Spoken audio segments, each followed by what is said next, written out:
Hello guys, welcome to Pervy Recaps. Turn on subtitles for better experience. Let's get started. He exists only to protect the forest and enable its continued survival. On his patrols, he observes plants, animals and all life that exists there. He does not interfere with the natural order of this world, for he simply oversees nature and allows the cycle of life and death. The forest has laws.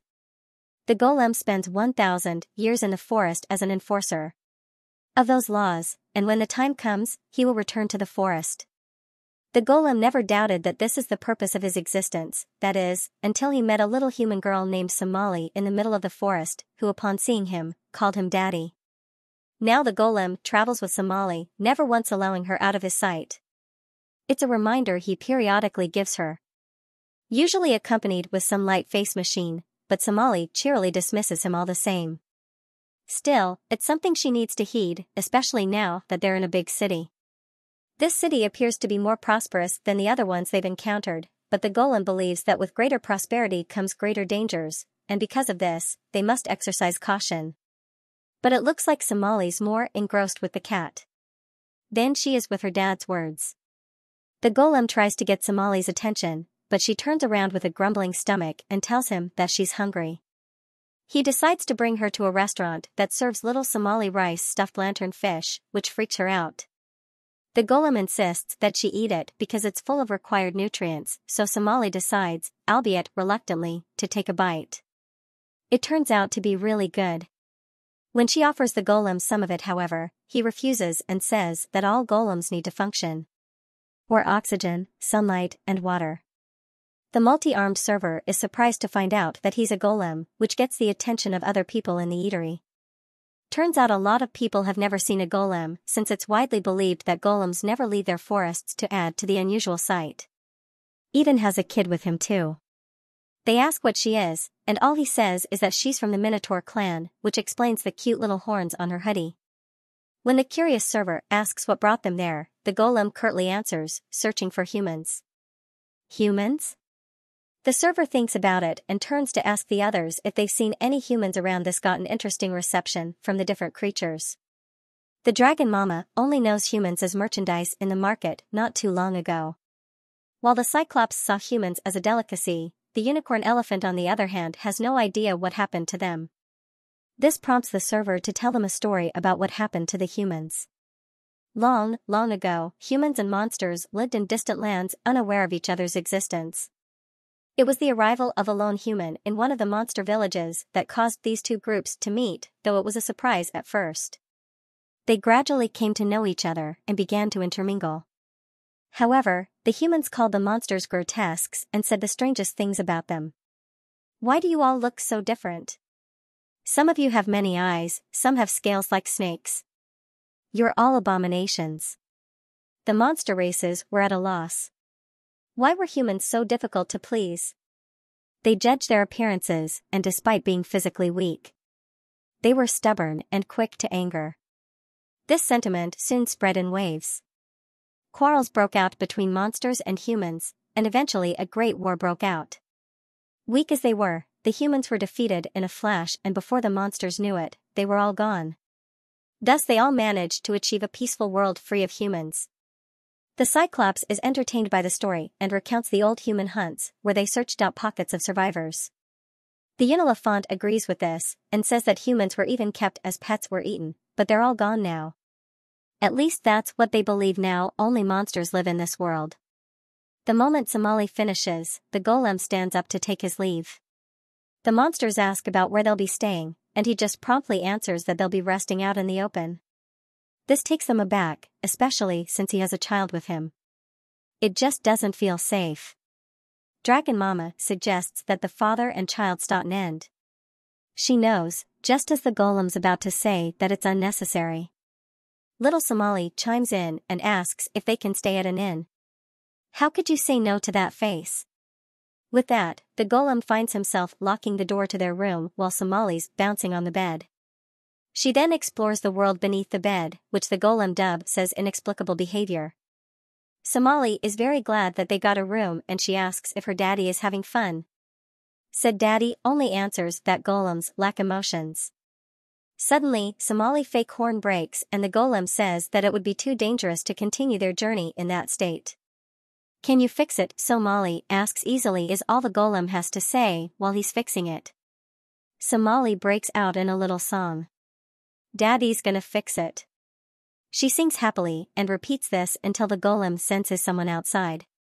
He quickly covers Somali's mouth, telling her to remain quiet and still as he listens to the footsteps he heard outside.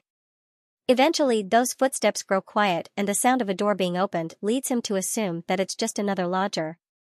Somali teases her dad for being scared and he responds that he finds her delight inscrutable golems cannot feel. But Tamali insists that she felt him grow tense.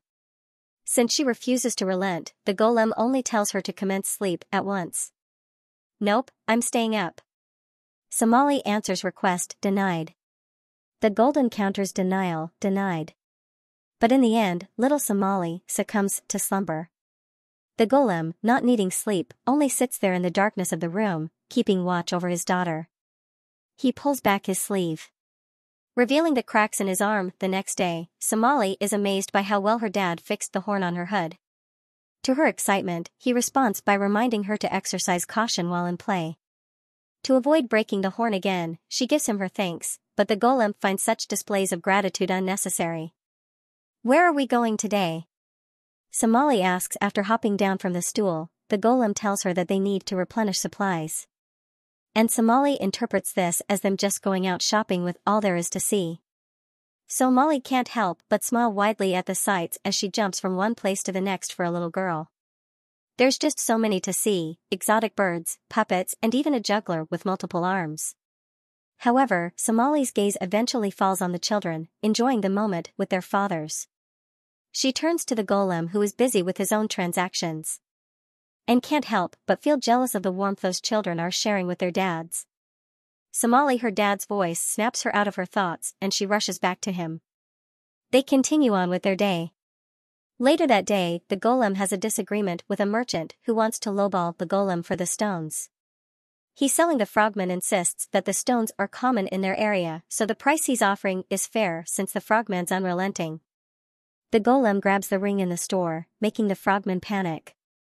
He then reveals his large and singularity to analyze the stone and amorphous substance, comprised primarily of silicate.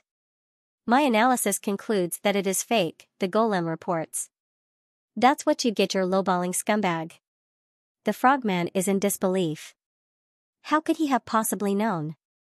The golem explains to him that a golems? I can identify the structural makeup of anything. In fact, he knows that the frogman's gold is impure. Most of the gemstones are glass, while the rest are of poor quality. In conclusion, he says straightly to the shopkeeper, 80% of the goods in the shop are counterfeit. "Sir, surely from my statements you can infer my intent." The frogman gives in to this thinly veiled threat and hands him the appropriate amount of money for his stones. He snaps at the golem to take it and leave. To which he matter-of-factly answers that that's his intention. The moment he turns around, he realizes that Somali disappeared again. Unbeknownst to the golem, while he was having the frogman sales career flashed before his eyes, Somali had sneaked off to follow a cat. Not again. Somali tails. The cat who turns around with a frown. This doesn't deter our brave little girl and she continues to follow it eventually. This leads her to a dark alley, a place that most little kids shouldn't even think about going to. Dear Lord, Somali. Atop a high tower, the golem stands to look for where Somali had gone off to. There are birds around him, perhaps telling him where his daughter is. As for Somali, she's crawling underneath the gate, calling for the kitty. But her curiosity fades, giving way to a creeping terror when she sees a murder of crows watching her. All alone in that closed-off space. Suddenly, a haunting voice startles her, and the moment she turns around she comes face to face with the cat, who reveals its 5 monster size. "You okay, kid?" he asks with a Cheshire-like smile. It's at this point Somali realized that this little kid is no ordinary cat. He figured that she'd eventually gave up on following him, but clearly she was persistent still. The guilt knowing that he got her last would keep him up all night, so he decided to help her out. Yeah, whatever, kitty. It's petting time." The cat is in euphoria the moment she pets him, but he quickly denies liking it only to recede into a purring mass of fluff. 1 second later he keeps flip-flopping between this and Somali insists that he drop the act and just enjoy the pets while this is happening. The monster cat comments that she smells familiar. A sinister aura envelopes him as he muses that he's not sure how to put it, but she smells delicious. Just in time, the golem appears right behind Somali to pick her up. Revealing his unsettling eye, he tells the monster cat to leave this vicinity at once. Terrified, the cat scurries away. For reference, the golem is voiced by Daisuke Ono. Well, Somali, of course. She gleefully clings to the golem, saying that she's happy because she trusted that he would be there for her. Later, the cat went to the same eatery Somali, and the golem went too. He talks about his encounter with Somalia and the golem, which the dragon mama dismisses as him being pesky again.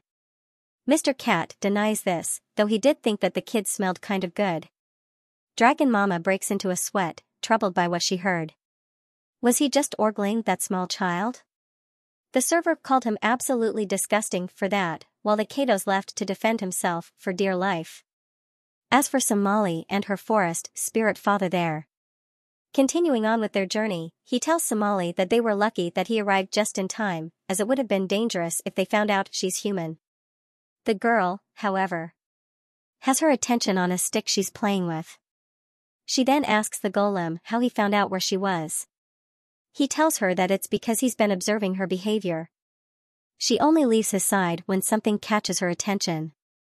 The golem is incapable of understanding emotion, but he is capable of observation and analysis. This is his very first experience with a human child, so completing this analysis required some time for him. Still, this doesn't mean he can afford to have her just walking off like that. From now on, he forbids her from ever leaving his side without permission. But this little girl has a rebellious streak in her, so this leaves him with no choice but to hold her hand. This is a behavior he learned by observing the city's denizens. The act of holding hands inhibits spontaneous, independent activity. He says. Somali is uncertain at first. But he assures her that it's fine. She holds him with both her hands and he corrects the child, saying that only one hand is required. Given how big his hand is, her tiny one can only grab for one finger. This brings a warm feeling in Somali as they continue their journey. Her father, an unfeeling creature of purpose and pragmatism, devoid of sentiment and affection, is different from most fathers. But in other ways he isn't. Just as Somali's about to get distracted by another butterfly, the golem pulls her back and concludes that hand-holding is indeed an effective inhibitor of spontaneous independent activity. However, it will limit their individual activities. He might need to seek a more efficient method in the future. With a smile, Somali quickly tells him that she actually likes it this way, and that is that. While in front of the campfire, the golem pulls back his sleeves and observes that parts of him are s. He then turns to acknowledge Somali, who had just woken up. She's mesmerized by the sight of the rising sun. Later that day, Somali tries her hand at catching some fish, and she actually does. She presents her catch to the golem and tells him that she caught breakfast while preparing a fire, took their fish with the golem, teaches her that striking Starmaker rocks together creates fire. He tells her that she's not allowed to try just yet. And that they will both be gathering plants at the riverside until the flames have stabilized. As the two go about with their day, there appears to be something hidden in the bushes while having breakfast. The golem tells Somali to exercise further caution while eating her meal, and Somali reasons that the fish is just too good for her to hold back. The golem can't understand the sentiment. He doesn't have a sense of taste after all. Oh God. Somali shaken to her core, this is quite literally the saddest thing she's ever heard. No happiness, never being able to taste good food. What's there to live for?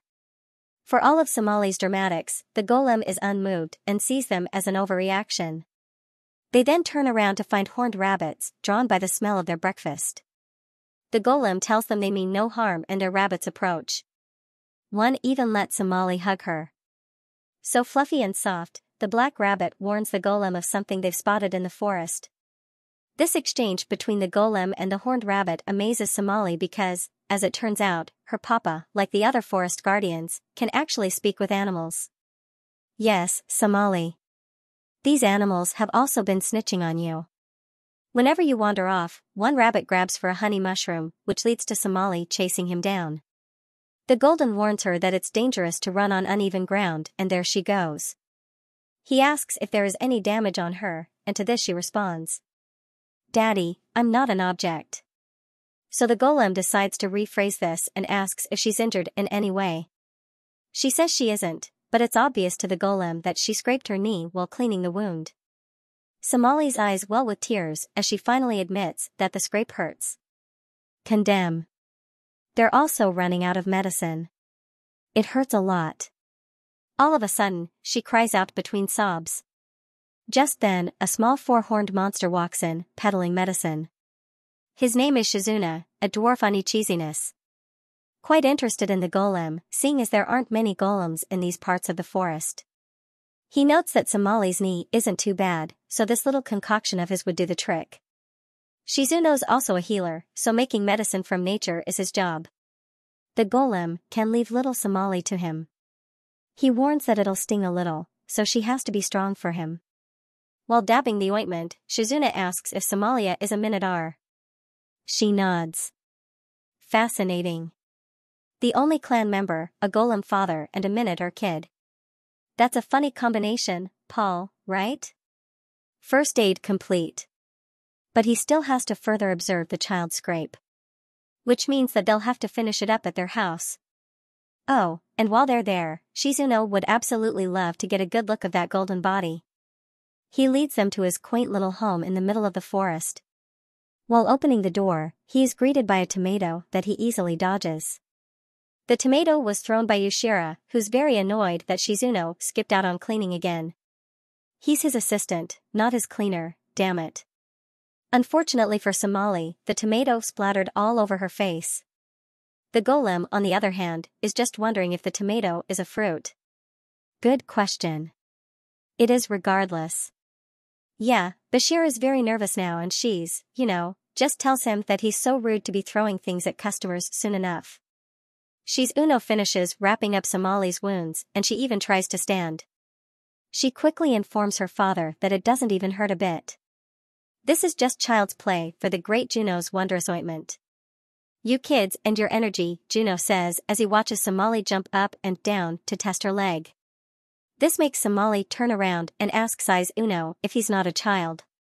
The golem explains to her that dwarf money remains small even when grown.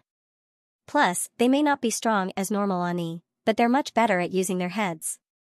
Somali then follows the scent of something delicious. And finds out that Yushira baked some cakes for them. Sorry for that little tomato incident. He introduces himself as soon as assistant. While the golem can only extrapolate that this little treat is delicious, Somali, the only one whose opinions matter, is in high heavens.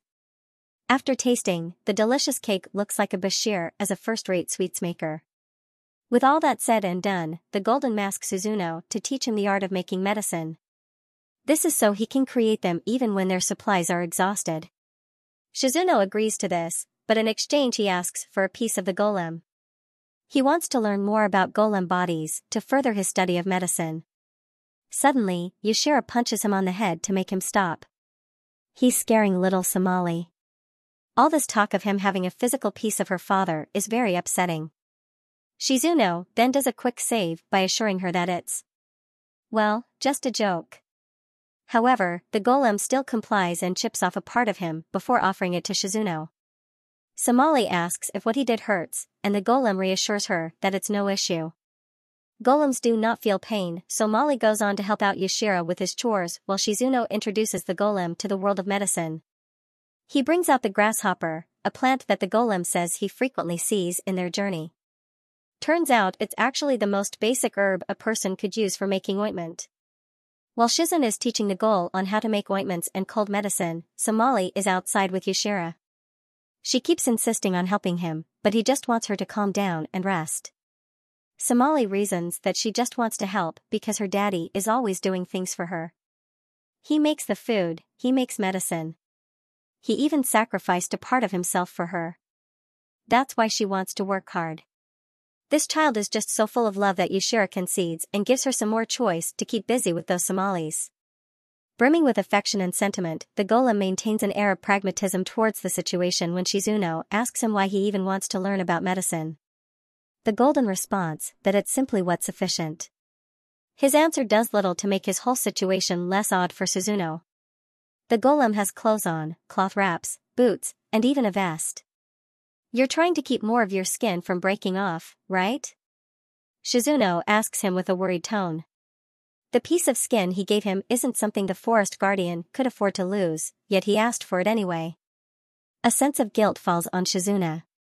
The golem turns around to look at the dwarf Ani and tells him that right now Shizuno resembles Somali, when Somali was heard in the forest. He observed that she had the same expression that he currently has. The muscles in her face distorted and moisture filled her eyes. Somehow the expression disrupted my thoughts. This part. At this, he puts a hand to his own chest, in particular, became agitated. The golem never wants to see Somali make that face ever again. This is why he needs to know how to make medicine to him. A part of his skin is just a small price to pay. So she's doing, or should not concern himself. This makes Shizuno laugh, and he tells the golem that it seems that he experienced a little heartbreak. The golem tells him that the statement is erroneous. Golems don't have hearts, and they don't have emotions. He can keep saying that until she's, finds it in him to actually help with the cleaning, which is never. But the dwarf can tell that he's an ice golem after all. He didn't want to see Somali cry. Just when the golem is about to answer, he's interrupted by a familiar voice crying out, "Daddy!" Somali announces that Yushira made sweeps. In fact, she tells him about her whole day where she did all the cleaning, laundry and dishes. After putting Somali to sleep that night, he goes down to thank the two for offering her a room. They say it's nothing. She had a long day of chores and besides, she was already half asleep while eating her dinner and dessert. The golem tells them that he's sorry for her behavior and that he has already reprimanded her for that manner of eating. Yeah. Bashir, however, doesn't mind at all. In fact, he thinks that it's nice to see children acting like children. This makes the golem think, but his thoughts are interrupted by Shizuno asking about why a golem would even be motivated to leave the forest, to go on a journey with a child. Even Yushira curious, the golem says that he's only looking for Somali parents. He will return her, and that will be that, yeah? Bashir asks if he knows anything about her parents, and the golem says he doesn't. This takes both dwarves back. What a prosperous setup, journeying with no direction, that will take a toll on any child body. Eventually, Shizuno speaks up. There is a reason. Isn't there a reason you need to hurry? The golem unbuckles his clothes and drops it on the ground, revealing that much of his body is already falling apart. You see, golems live for 1,000 years. Their life ends precisely the day it hits 1,000. The golem says that he's already lived for 998 years and 253 days. His life functions will cease after 1 year and 112 days. This is why he must return the child to her real parents before that time comes. The time when Somali will be all alone in this world, without a hand to hold, without someone to look for her when she strays. Shizuno asks if Somali knows that he's actually dying, and the golem only answers no. The dwarf realizes that this is a journey to say goodbye. That's a pretty cruel fate, he says. It's unfortunate because Somalia is already content just being with the golem. Her father, yes. Somali knows no other father but him. The golem doesn't see this, and he asks if contentment is what Somalia is feeling. Yeah. Bashir tries to make him see that she wouldn't be smiling like she's been smiling if she wasn't. The next day, they say their goodbyes and Yushira even gives Somali some sweets for the road. The golem quickly reprimands the overexcited child and tells her to refrain from overindulgence. Unfortunately for the golem, Yashir is clearly on Somali's side and he tells her that her daddy can just make more. If they run out to this, the golem responds, "I will adapt," with a smile. The dwarves watched the pair hold each other. Fans and leave Somali's very happy about her new skills, and she even promises to watch the golem's clothes for him. Shizuno idly mentions that the golem has more secrets of his sleeve, but when Yushira asks about it, he dismisses him. I hope we meet them again someday. Shizuno says. That mysterious father and child Somali is excited to take a little drink, but she's still hungry. She brings out the bag to smell it. Making the golem ask her what she's up to, she explains that the sweet may be gone, but the bag still smells good. The golem, on the other hand, can't even begin to understand how such a thing could save anyone appetite. He then checks their map, which shows him that they're in the middle of nowhere. Everything is so far away. Somali asks if they'll be riding on the carriage, but the golem says that they don't have enough funds for that. She tells the golem that it doesn't matter if they're just she loves walking with her daddy. This only makes him think about his conversation with Shizuna and how he is already near his end. He takes her hand to continue their journey. It's been a long walk and Somali could already feel her legs getting wobbly. The golem tells her that they are already nearby and points at the settlement right in front of them. Just beyond that gap is Antal City, a popular marketplace for travelers to visit. Its name that way because of how the street lines in a manner similar to an ant colony. The golem tells Somali that when one gets lost in this town, they get lost forever. Do you understand what I mean? He sternly asks her. This only makes little Somali cling on to him. The golem goes to a shopkeeper to sell some of his wares as usual. Somali gets distracted by the new place and peers down to see a large sinkhole. A wolfman spots her and questions her for being there. Terrified, the curious child runs back to her papa in fear. As for the golem, the money he acquired for the items was not what he had hoped for, but given how stocked the city is, it can't be helped. The shopkeeper then asks if he wants to make some quick cash since he appears to be in a hurry, and the golem says he does. The shopkeeper advises him that odd jobs will get him farther in Antal City. After hearing Somali's stomach rumble, the golem heads to a restaurant, only to find it empty. Somali calls for his attention and says that there is a box moving outside. Looks like someone hiding in it. This only makes Somali run right in to take the box off this person's head, revealing a bunny monster. A gazelle monster then walks out of the store and asks for forgiveness, saying that they're quite not ready to open up just yet. He calls the bunny monster Chekila.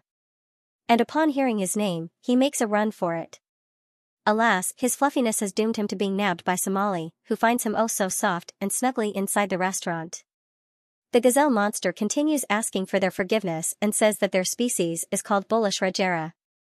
He introduces himself as Kokala. Apparently, Chekila has been trying to avoid work after his mother broke her back. He just wants they put at the mention of hyperactive kids.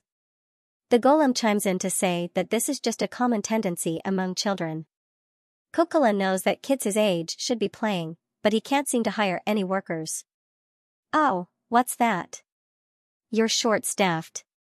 Lucky for you, a mighty capable golem's looking for a job. To golem seizes the opportunity and gets hired on the spot, looking dapper. Their goal in my man. Kokil's wife limps towards them and he introduces her as Gina. The golem tells Somali to stay in the restaurant while he's working, which also means that Chekila and Somali can go run off and play. While seated and waiting for the pen to get enough ink from the flowers, Hikil asks Somali what she likes to play. She says she loves exploring, chasing animals and hugging them, but what she likes the most is playing with her dad. Chekila can relate. He likes kicking ball with his own pops. Somalia, on the other hand, loves it when her daddy picks her up and runs real fast. They even play hide and seek. One time she even found him hiding on top of a really tall tree. Was that even really hide and seek? But lately things have been boring and there aren't any new games, Somali says. Oh well, the pencil filled up and it's our time while drawing. Killer breaks into song. Long, long ago, in a land far away, a strange visitor came. The traveler crossed the sea and saw a person with horns and a tail. Somalis, amazed by the true Nas. It's the first she's heard of it, which surprises Chekila since it's such an old song. Now that he thinks about it, the song almost feels like it's about them. He has horns and a tail, and she's a visitor. The golem and Kokala cannot help but feel how well the two are getting along. Once the restaurant opened, the golem amazes the customers with his amazing balance. The golem assures the weary donor that he has already assessed everything there is to know about serving the dish is properly hell. He even analyzes the nutritional content of the food for the customers. The owner quickly tells him that he doesn't need to tell the customers that, which makes one of them laugh. This one says that he's seen a lot of things in his life, but this is the first time he's ever seen a golem waiter. He asks him what he is here for, and the golem says that he's actually looking for humans to eat. No, he's just really looking for them. The iguana man mentions that they met a traveler before who mentioned humans. The guy saw humans at the west end of the Ozuna Desert.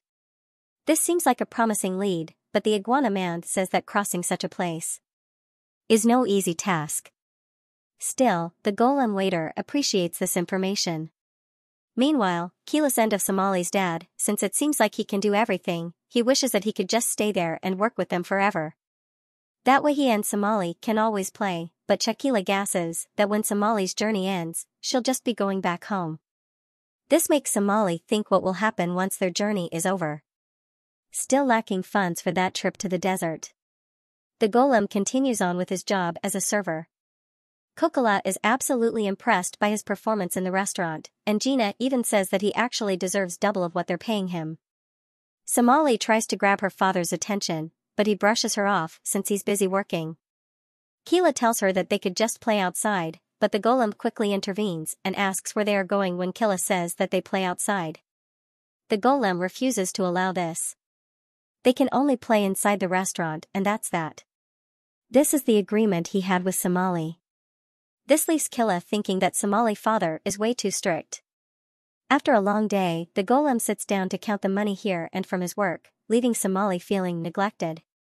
The next day at the restaurant, Kokila asks his son and Somali if they can pick up a few things for him, but the golem quickly tells Somali that she can't go anywhere without his supervisor. Shakila jumps down from his seat and swears that he will keep Somali safe. Seeing his sense of determination, the golem allows his daughter to go with him under the condition that they make sure to return before nightfall. Concerned, Kokil asks the golem if he overstepped his boundaries by asking Somali to help, and he answers that this isn't the case. Their entire journey has mostly been just him and Somali.